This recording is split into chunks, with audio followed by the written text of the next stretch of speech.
Good morning. The first of the three Lenten practices is prayer, and Jesus tells us to ask and it will be given to you. Pray without ceasing. Knock at the door continually. Do not accept no as an answer. Continue to storm heaven with prayers. Maybe some of you have been storming heaven with the same prayer for years or for decades, and seemingly it goes unanswered, it goes unheard, and you wonder why. What's the point?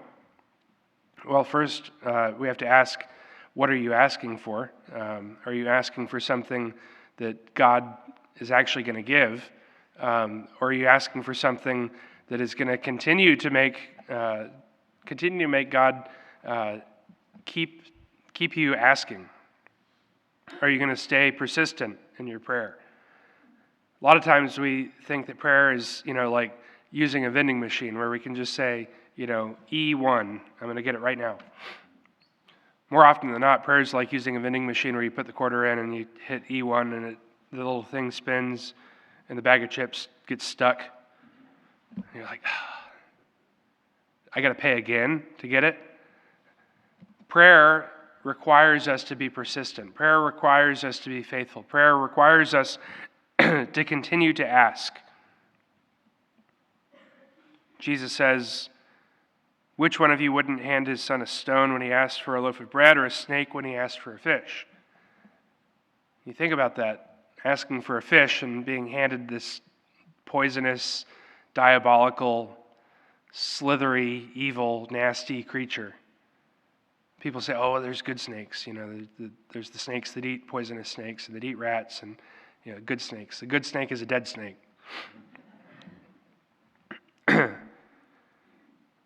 But the idea of asking God for something and he gives you something bad, right?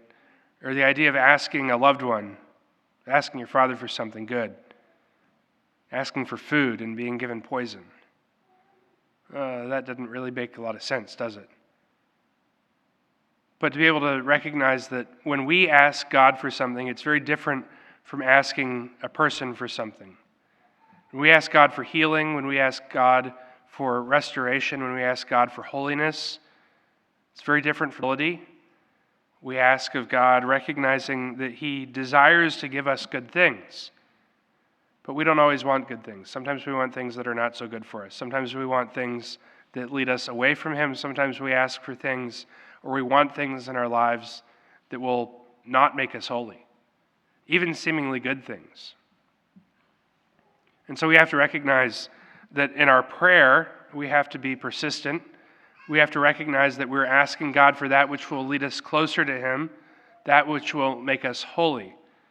And so in this Lenten season, as we reflect on the ways that we are called to pray, to recognize that we are called to supplicate ourselves before the Lord, let us ask for the grace and the ability to be able to pray without ceasing, recognizing that indeed he does hear us, he will answer us, maybe not in the way that we want him to answer us, but he will answer us according to his own will.